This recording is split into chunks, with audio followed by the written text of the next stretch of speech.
Hello and welcome to another episode of Fast Football and Philosophy with me, Dr. Adam Foxon.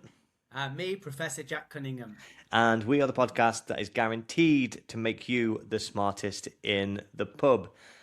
Jack, what are we talking about today? I can't remember. Well, we introduced it last week, Adam. We're talking about we bounced off a conversation between Barry Glendenning and Barney. I'm going to say this wrong, aren't I? But Go on.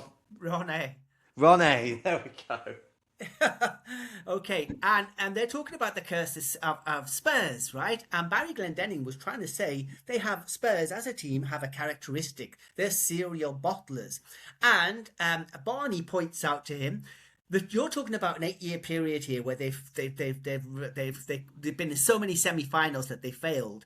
But that team you're talking about now, the one you're saying has got this characteristic, is totally different to the one 8 years ago. Even the staff, the training staff, the manager have all changed. They're not the same team.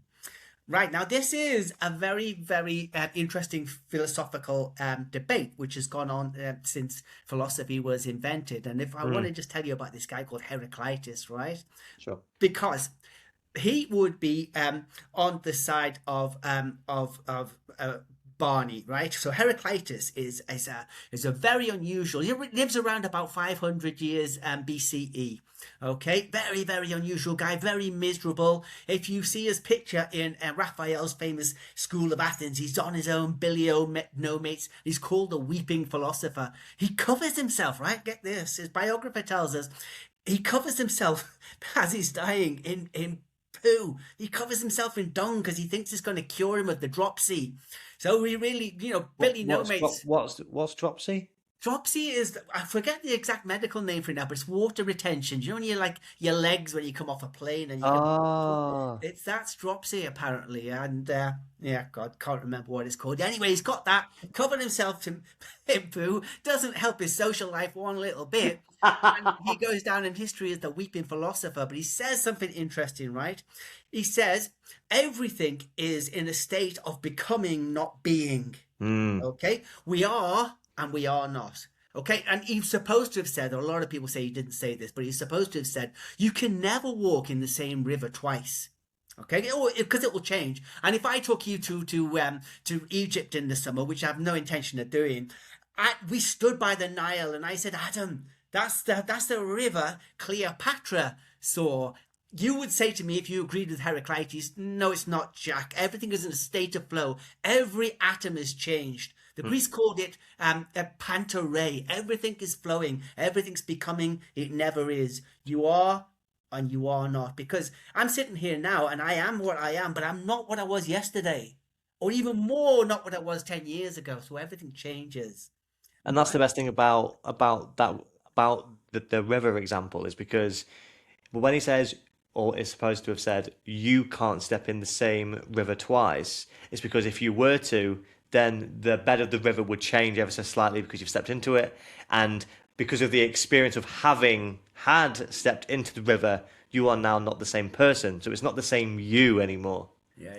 And that's quite powerful. Well, I mean, it sounds pretty good, but people do say that they followed the same team for 50 years. In fact, there's this wonderful, I can't remember which Spanish football side it is now, but there's like an old couple and I think it was either his wife or the husband who had died, and the spouse continued to go to the games without their partner, and they installed a statue of them in their seat because they'd had a season ticket for 50 years or whatever it was, and so you would say that they have gone to support the same team for 50 years, would you not? Yeah. Well, Heraclitus would say absolutely not. You've been supporting multiple teams over all of these years. You just called them the same thing, but they weren't the same thing. Okay, but there's another guy around about 5th and 6th century BCE called Parmenides, and he says, no, you're wrong. The only real thing is completely static. Okay, and change is an illusion. There's a famous thought experiment, isn't there, about this? The ship of Theseus goes around the Yeah. Mediterranean for 10 years. During those 10 years, every single piece of wood, sail, oar on that ship has changed. So at the end of 10 years, is it the ship of Theseus? And Heraclitus would say absolutely not. And Parmenides would say, no, no, no, it is, because there is a thing that is the ship of Theseus, and you can change all of it all the time, but that thing still remains. So Parmenides would say to that couple, he would say to your granddad who supported that team for 90 years, you supported the same team.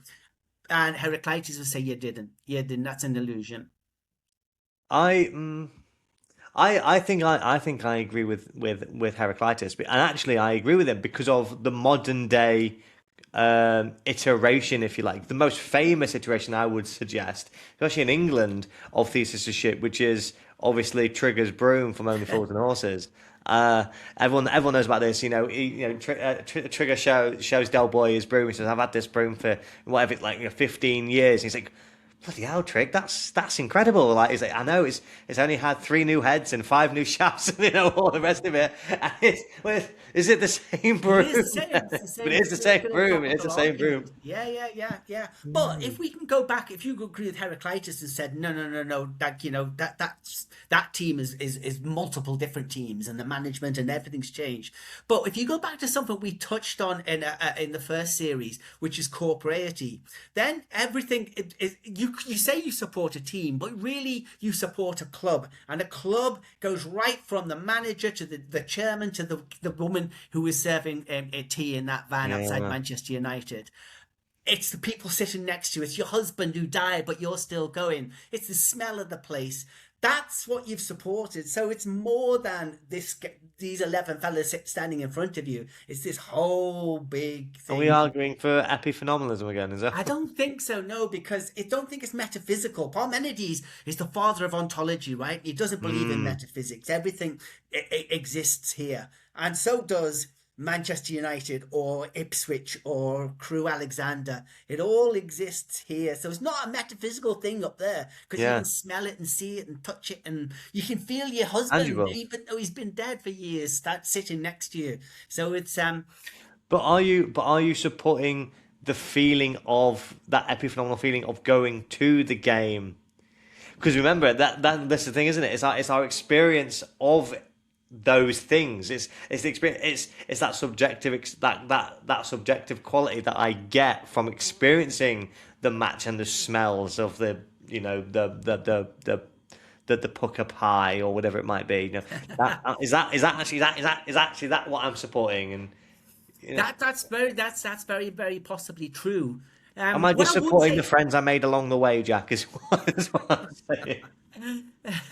But what I would say, though, is that you have to buy into myths sometimes. Plato said this. You have to buy into the myth as something. So even if you believe you've supported Southampton all your life, okay? But if you believe that I haven't actually, I've supported loads of teams called Southampton. It's not good. It's not good for how you approach and view and enjoy the game. You've got to buy into the myth, like Plato would suggest, and say, this is a single phenomenon that I support and always will support. And it's a very absurd thing to do, isn't it? As we also touched on, last season, and even more absurd actually when you consider some teams. I mean, Southampton, we've never been great at all. We've every now and then reached kind of flirting with European football and things, but we've never really reached any real heights. And Spurs for a long old time have been the same, haven't we? And we kind of introduced curses last week. Have you got anything more to say about that? Yeah, I do actually, because Barney was saying to Barry, do you believe in a curse then? Do you think a witch put a curse on Tottenham? Because that was the rumour, wasn't it? And these curses do exist. And what Barney was implying there is, do you believe in something as ridiculous as a curse? Because we all know now in a modern world that curses don't there's no function, and they don't work. There's no such thing as magic. However, we look to philosophy, and we actually think, hang on a minute, hang on, Barney, just wind your neck in a second here, because Karl Popper, the great Austrian British philosopher of science, Oh, yep, absolutely. Great guy. He wrote a book in 1957, I think it was, called The Poverty of Historicity. All right. In this, he talks about self-fulfilling prophecy, and he says Mm. that a prediction, theory, and expectation can result in something happening. Okay. And it can result in self-fulfillment, or actually the opposite of self-fulfillment, which would be self-denial or something Mm. disastrous. Okay. He says that now, well, anybody who's been to school will know this. If you have a good teacher in school, anyone who's been managed by someone will know this. That if the expectation of the teacher, if you went to a school that wasn't terribly academic, it doesn't matter how bright you are, you're going to be picking up all the time off your teachers. Probably that what this isn't for an academic school. You're not going to do terribly well. You go to another school which is very academic, and the expectations are higher. They'll be pushing you more, demanding more of you, giving you more praise, and that will mean that if the same kid went to the same school, he would do better in that one, and she would do better in the other one, Mm. because it's a self-fulfilling. If you do better, it's the Pygmalion effect. You become better because it's named after the myth where the Greek artist makes a statue, and so beautiful he falls in love with it, and the statue becomes a human. Uh, Okay, the other one is the negative one, is the Golem effect, and it's based on a Jewish myth where you create this clay monster and you put the name of God in a hole in its head, and you can make it do what it wants. Well, I don't know what kind of school you went to, Adam, but we were all Golems sitting there and picking up the subconscious message that we weren't going to go anywhere. if it, Maybe if it, Tottenham are like that. Maybe that's what the curse is like. You've got the manager, you've got the players, you've got the fans. Have they imbibed this idea of a myth, and it's tainted their expectations, and then their expectations become a reality. So they're not doing well because they might deny that they believe in the curse. They might deny that the fact that they don't expect the best of their club. Is it true? Is it true? Did yeah, they really get to the semi-final and think, we're not yeah, gonna? we can't do this. It's not for us. They're like Moses. Moses, who he can't. He's been taking the people of Israel to the promised land. He gets to see the promised land, but he can never enter it.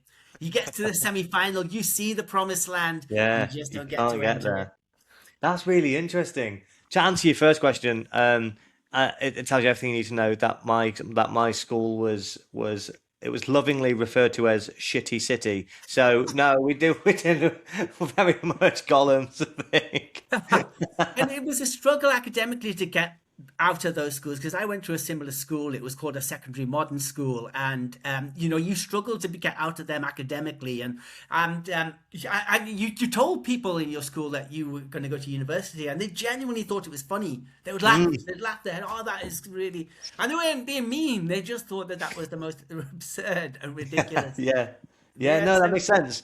And I think you're probably right. I think there's so much negativity around Spurs, and quite a few teams actually, quite a few teams that have ambitions to be better, such as in Manchester United, for instance, to kind of regain the heights that they once had. yeah. I mean, Spurs have never really had the same heights as United, but Mm, there's so much negativity around them that yeah. you can't help but, you're right, imbibe that and start to really take that in, and then it just become a self-fulfilling prophecy because one of my favorite quotes from Henry Ford is, if you think you can or you can't, you're right. And actually, most of the time they think they can't because it's not a part of their DNA. No. That's why it's really funny when you hear all the Manchester United pundits and they're saying, "Oh, it's not in the Man United DNA," and all this kind of. It's like, what are you talking about? But maybe actually there is a bit of a DNA thing. Maybe there is something that a part of these clubs, a part of their identities. And maybe that becomes a self-fulfilling prophecy because you really don't feel like you can actually succeed in anything. I think that might be right. And what maybe, this is just a pure theory, I'm floating this out there. Alex Ferguson was so successful with them. He was a giant, wasn't he? And when he Mm, goes, psychologically, do people start saying to themselves, we can't be that good again. We can't get a manager like that again. We can never perform because we haven't got the person making us perform like that. And it's just taken so long to shake that off mm. because it was so big and so huge. Maybe it's that self-fulfilling prophecy what Karl Popper is talking about. It comes true when you think it's true. Maybe what they Man United and other teams like that. To Everton are another one, aren't they? Everton are a team that just so underachieve, and maybe Massively they've unachieved. just got to get somebody in there who can tell them a little bit about Karl Popper. Once again, once again, Adam, I'm putting us out there at very, very competitive rates. Very competitive rates. Some might say free of charge. Yeah, you buy us a sandwich and a cup of Bovril, we'll be down. We'll be there. At least try and get a pint out of him, Jack. What are you A doing? pint, a cup of Bovril, we'll be there quicker than you can say, Karl Popper. Quicker than you can. Incidentally, I was so disappointed this week. I did some research into Karl Popper, which means I Googled him, Karl Popper in football, and I got really excited because Karl Popper was on the bench for a GAA football team, a Gaelic football team called St. Paul's in When? the Ulster Championship. That was the thing. I got really excited. Karl Popper playing Gaelic football. This is brilliant. Then I noticed the date was 1996, 2 years after Karl Well, Popper yeah, had he's died. died. So it's probably not him. You say that though, Jack. You say that though, but in free kicks now, you have the wall, and then underneath you have a man lying down, known as the draft exclu He'd make a great draft excluder, wouldn't he? Would. Yeah, Google image him. Can we get an image of him on the end of the podcast, Adam, just to show you what a great draft excluder. Yeah, that's not. I'm not going to start photoshopping some images before. I do like the idea that there was somebody in Ulster somewhere, though, a young fellow in 1996 called Karl Popper. Unless he was called Carl, and they called him Karl Popper because he's always popping pills. Trying to stay alive. Yeah. This kind of reminds me though, because it kind of reminds me of this big fad now, and people talk about. I don't know if you heard about this about gentle parenting. And we have a friend, don't we? We have a friend. I won't name any names, but we have a friend who was talking about her little boy and setting boundaries, and how he said, "Mum, don't tidy my. I don't want you coming into my room when I'm not here. Don't tidy my room. This is my space." This Not kid's like, teenager, by the way. Let's get this to some context here. He's a young lad. no, he's like 5 or something, like 5 or 6, right? This is my room. Don't come into my room.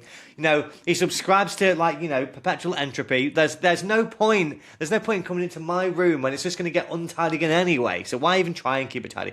This kind of malarkey, right? And she's quite happy to go along with it. And okay, that's fine. Then I won't do that because I don't want to invade on. If that was me, Jack, that was me. What I'm would you all getting say? thrown into my room. Go clean your bed, right? Go tidy your bed. Go put all your toys away. Like, Yeah. of course, that's what's gonna happen. And so, and again, I don't want to say too much about our friends, Jack. But this friend might be a little bit more middle class than we are, and I think this might be a thing. I think this might play a little bit into it. It's the managerial styles, right? With the Pygmalion effect, anyway. And we're talking about people being managed and managing and parenting and teachers, all that kind of stuff. These authority, these, what do you call them? Like, kind of roles of authority, or Yeah. I don't want to say authoritarian rule is what I'm trying to. No. But I know what you mean. Yeah. The Um, boss. these figures of authority figures. That's what I was trying to get to. These authority figures.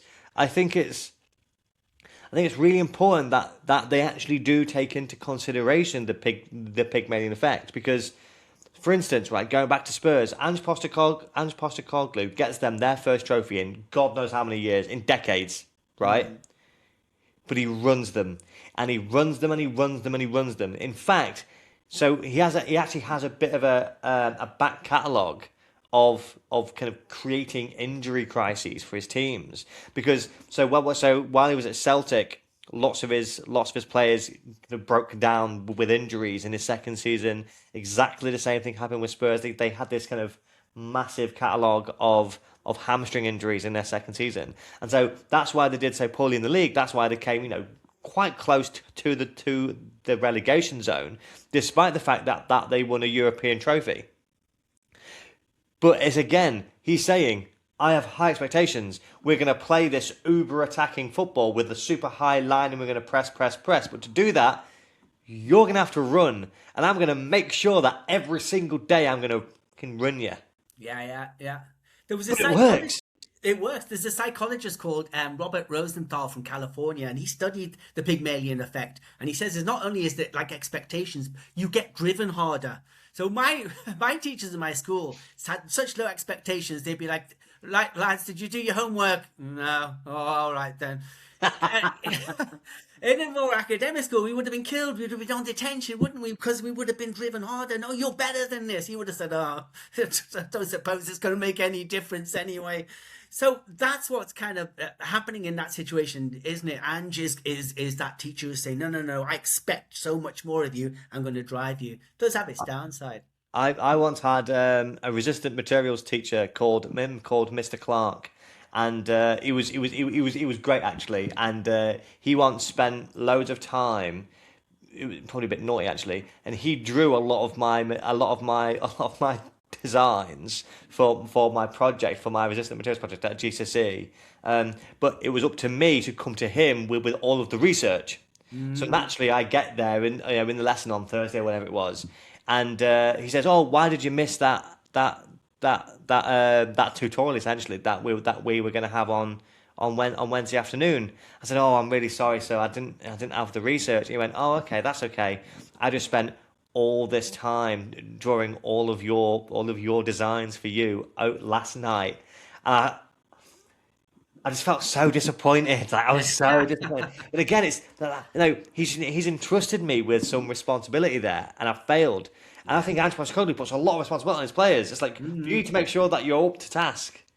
And I've got a funny feeling that so many managers, I don't want to say it was PC gone mad, Jack. Right? I don't want to get into that anti-woke brigade, right? No, God, I think calm down. But I do think there's something to be said about kind of not harsher parenting, but having those high expectations.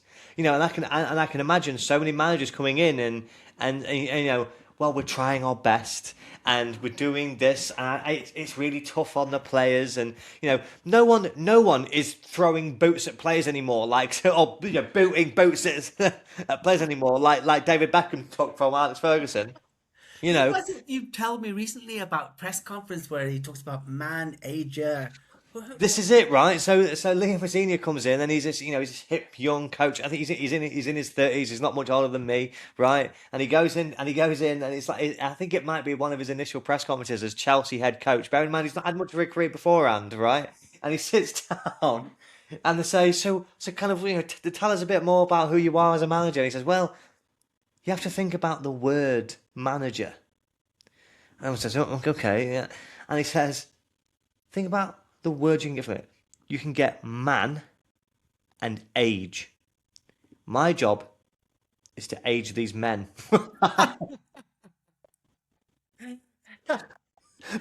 This is the kind of manager we're getting now, Jack. It's participation trophies, Jack. Well, in my day, sociologists in my day would say that if you look at that in terms of parenting, that's the difference between working class parenting and middle class parenting. So working class, they were typically, and this is a massive generalization, working class person says to their kid, don't do that. The kid says, why? They say, because I'm telling you, you're not to do that. The middle class kids said to his mummy, why shouldn't I do that? And she explains it to him. She says, because it might hurt your head, and that's all very reasonable. The trouble is, football is, even when it's very, very rich and very well funded, and when it's about millions of pounds, it's still a working class culture. And so that when a manager comes in and does gentle parenting like that, it's funny. It's funny. It's like putting a quite a posh middle class parent onto a housing estate, I think, with 4 kids, and and resources are very limited, and Did You'd you ever wonder. watch did you ever watch the show? Oh, was it? Well, I think it was called Wife Swap. Did Oh you ever yeah, see yeah, it? yeah, yeah. No, it made some quite good points, that didn't it? Because It was so good, and actually, yeah, like it was a genuinely really good show. But they always pick someone really posh to go into like a council estate, and because they to go into into some nice little residential area by the wharf. Do you know what I mean? And it was always like, yeah, it was just like that, wasn't it? yeah. Yeah, I remember, I'd ask my mum what was for tea, and she'd just say, "Well, I think today might be shit and sugar," and like, because that's just kind of the response I used to get. I mean, don't get me wrong, my mum was very supportive and had very high expectations, obviously. Yeah, But yeah, clearly, clearly. thank you, Jack. Thank you very much. But I think there is something to be said for this thing, and Nigel, think about all of the really kind of big inspirational managers that we've had, and so many of them, like your Nigel Cloughs and your Sir Alex Ferguson's and all the rest of it, that they are aging the men, but they're not saying it, right? Like That's crucial. they're just going in there and doing it, and they're talking to people man on man every single time I listened to a podcast with ex football players on it. They always used to say that they always favoured all the managers who spoke to them like men. Like, just be honest with me. All of the ones who avoided confrontation and were all, like just be a man about it. Do you know what I mean? And when we say be a man about it, we're being quite toxic actually. We're saying be a working class man about it. That's kind of what we're talking about, aren't we? And that's kind of what the Pygmalion effect is kind of Yeah, I suggesting think a little bit. I think that's it. Yeah, yeah. So I think what we can conclude from all of this is, of course, is curses don't work in, but only in how they are supposed to work. Like a curse is supposed to be a magic charm that brings misfortune to you. Okay, they don't work like that, but it's possible, if we believe Karl Popper, that they do work in a different way. And so there could be a thing called the curse of Spurs. It just works differently. It works through low expectations, which actually again comes through from the self-fulfilling prophecy. Yeah, That's the point, isn't it? yeah, yeah, yeah. Everyone, including the manager, has these low expectations, which comes through potentially through the Pygmalion effect. I don't know how academically sound the Pygmalion effect is, but it sounds good to me, Jack. Yeah, yeah, yeah. I mean, yeah, that was that's just a truth that I've taken into my adult life, that I would have done a little bit better at school if my teachers had invested a little bit of affection and expectation into the classroom situation. I feel like these first two episodes of season two have really got into some kind of inner depths of your psyche, Jack, and we're really starting to unpeel some things from you about the closeness of physical contact. And I I can't afford a psychiatrist at the moment, Adam. This is very helpful for me. This is cheap therapy. what are we going to be talking about next week, Jack? Have we Oh, decided? we're going to be talking about utilitarianism. Are we? I think so, Adam. I think I might have just dreamt that. I mean, we can do, can't we? Yeah, Oh, we are. We're going to be talking about John Stuart Mill, we are, and the principle of harm. the principle of harm, and we're going to be relating it to one Reuben Amorim. Yep, that's it. And with his very timely demise. It'd have been nice if he could have held on for the pod a little bit longer, but I'm not gonna. That's He's just a selfish person. He wouldn't. He doesn't. But actually, it really proves our point, Jack, because he left, and now Michael Carrick has got 3 wins on the bounce. So maybe that fan might actually be able to cut his fucking hair. So that'd be quite nice. That'd be quite I haven't nice. seen him recently. Have you, the poor fella? No, I haven't. But anyway, right, we'll have to leave it there then, Jack. Um, Fantastic. I think that's good. I think we're hitting the half-hour point, and I think we don't want to we don't want to last any longer than that. So we'll see everyone next Thursday then, Jack. Yeah, that's fantastic.